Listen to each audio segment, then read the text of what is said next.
2024 ସାଧାରଣ ନିର୍ବାଚନର ସମୟ ଯେତିକି ପାଖେଇ ଆସୁଛି ରାଜନୀତିର ଉଷ୍ମତା ମଧ୍ୟ ସେତିକି ବଢ଼ି ଚାଲୁଛି। ଖାସ୍ କରି ଗଞ୍ଜାମ ଜିଲ୍ଲା ଉପରେ ସମସ୍ତଙ୍କର ନଜର ରହୁଛି। ଯେହେତୁ ଗଞ୍ଜାମ ଜିଲ୍ଲାରେ 13ଟି ନିର୍ବାଚନ ମଣ୍ଡଳୀ ସହିତ 2ଟି ସାଂସଦୀୟ କ୍ଷେତ୍ର ରହିଛି। ଆମ ପାଖରେ ରହିଛନ୍ତି କଂଗ୍ରେସର ଜଣେ ବରିଷ୍ଠ ନେତା ରହିଛନ୍ତି ରବୀନ୍ଦ୍ର ଅଧିକାରୀ, ଯିଏକି ସୋରଡ଼ା ନିର୍ବାଚନ ମଣ୍ଡଳୀର ଆଶାୟୀ ପ୍ରାର୍ଥୀ ମଧ୍ୟ ରହିଛନ୍ତି। ତାଙ୍କର ଜନ୍ମ ମଧ୍ୟ କଂଗ୍ରେସ ରହିଛି ଏବଂ ଶେଷ ମଧ୍ୟ କଂଗ୍ରେସ ହେବ ବୋଲି ମଧ୍ୟ ଯାହା ଦୃଢ଼ୋକ୍ତି ସେ ପ୍ରକାଶ କରିଛନ୍ତି। ଆସନ୍ତୁ ଆମେ ତାଙ୍କ ସହିତ ସିଧାସଳଖ ଆଲୋଚନା କରିବା। ଓଡ଼ିଶା ଭାସ୍କରକୁ ସ୍ୱାଗତ କରୁଛି। ଯେଭଳି ଭାବରେ 2024 ସାଧାରଣ ନିର୍ବାଚନ ଆଉ ମାତ୍ର ହାତ ଗଣତି କିଛି ଦିନ ରହିଛି। ଯେତିକି ସମୟ ପାଖେଇ ଆସୁଛି ରାଜନୀତିର ଉଷ୍ମତା ମଧ୍ୟ ବଢ଼ିବାରେ ଲାଗିଛି।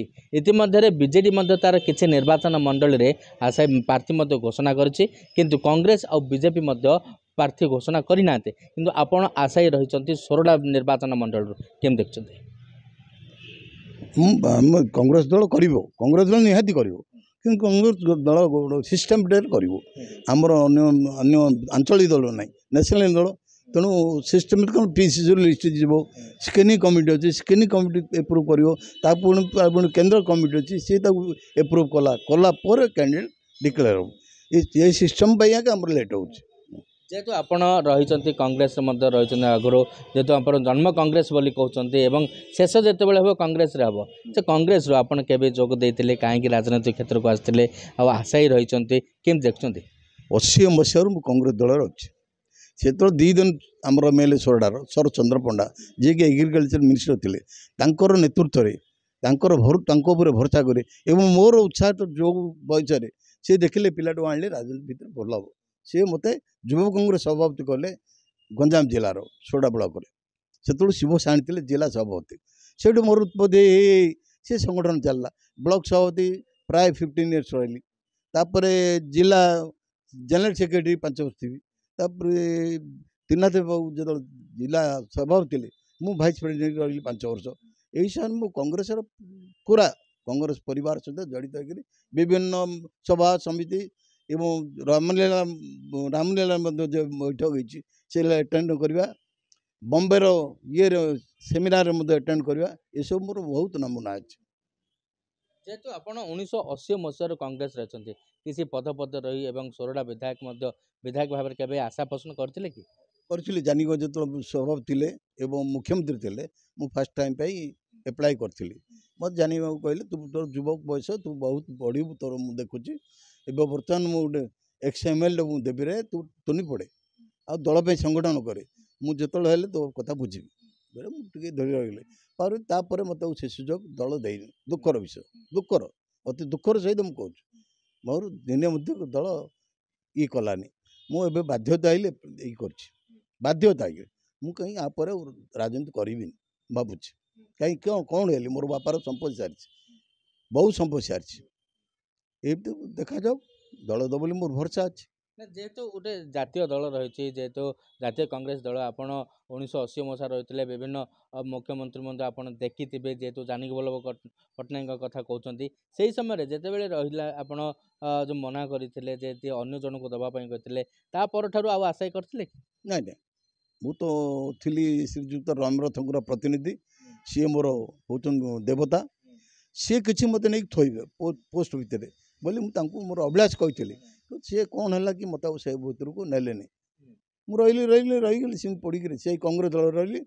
ଏତେ ଭଳିଆ ପଡ଼ିଛି ଡିବାକେଲ୍ ପିରିୟଡ଼, କଂଗ୍ରେସ ଡିବାକେଲ୍ ପିରିୟଡ଼ ମଧ୍ୟ କଂଗ୍ରେସ ମୁଁ ତ୍ୟାଗ କରିନି କି କଂଗ୍ରେସ ବିରୁଦ୍ଧରେ ମୁଁ ଗୋଟେ ଖୋଲିକି ଦୀପଦ କହିଲି। ମୁଁ ବର୍ଣ୍ଣ କଂଗ୍ରେସ, ମରିବି କଂଗ୍ରେସ।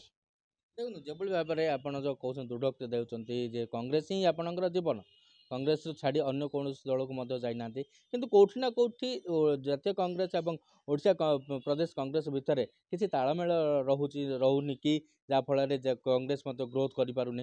ନିଶ୍ଚିତ, ଏଟାକୁ ଆମେ ଆଉ ବାହାର ସିନା ଏକ୍ସପୋଜ୍ କରିପାରୁନୁ, କିନ୍ତୁ ନିଶ୍ଚିତ ଏଇସବୁ ସମସ୍ୟା ପାଇଁ ବୋଲି ଆଜି ଦଳ ଯାହା ତଳକୁ ଯାଇଛି ଏବଂ ଗଞ୍ଜାମ ଜିଲ୍ଲାରେ ଆଜି ଏତେ ଦୁର୍ବଳ ହେଇଗଲା।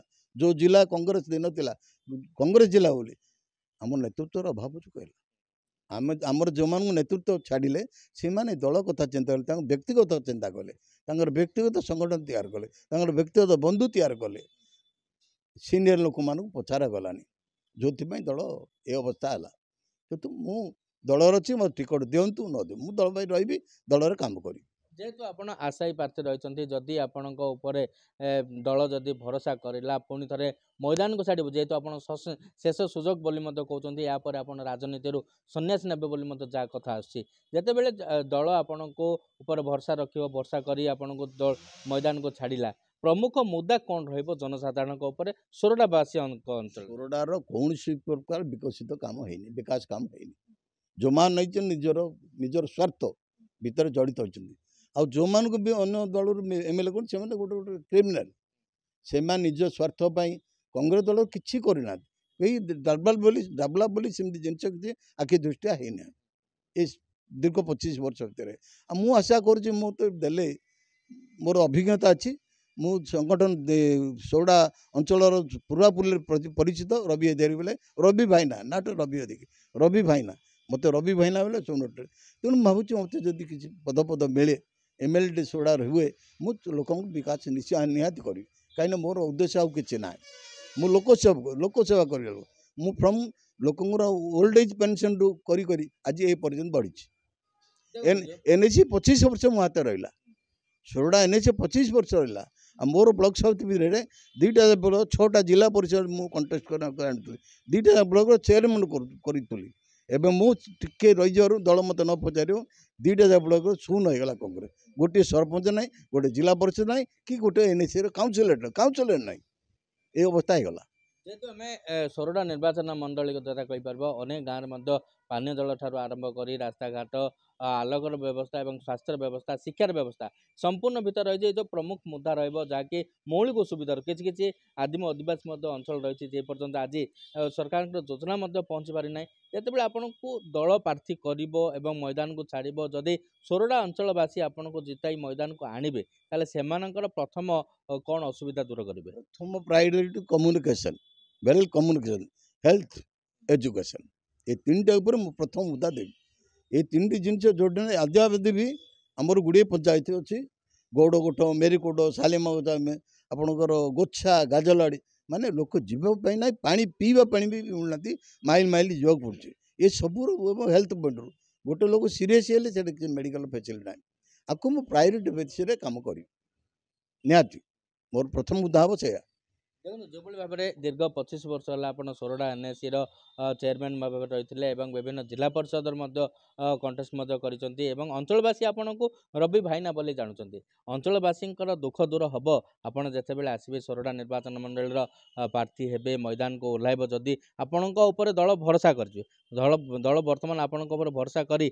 पुणी थे मैदान को छाड़ कि भावुँ दल मत निहाती भरोसा करे कहीं मोर सीनियर लोक से अंचल किए ना जो मैंने बारी आज पिला मोर सीनियरिटी काटे ना मु गोटे मात्र लोक जी बंचिक अच्छे सीनियर अन्य मैंने सब मरीगले जो बर्णु अर्जुन नायक गंताध स्वाई ये माले गोटे तुंग नेता जो मान अधीन कम कर सब पलैले मु गोटे लोक पाखे आशा करूँ से बंची मत साहय करते मोर ठीक समय से भगवान नहीं गला मुझे दल मत दब टिकट मु सेवा करने मु लोक सेवार लगे आयर कौन दिमत ना शुणिले तो दर्शक बंधु जदि दल तांकरी ऊपर भरोसा करी सोरडा निर्वाचन मंडली विधायक प्रार्थी भाव में जदि मैदान को छाड़े और सोरडा अंचलवासी जिते अंचलवासी आशीर्वाद जदि रहा निश्चिंत रूप से विजय लाभ करेंगे आ विजय लाभ पर से प्रमुख मुद्दा जो रही है स्वास्थ्य क्षेत्र हो गमनागमन रही ट्रांसपोर्ट रही तारी उपर अधिक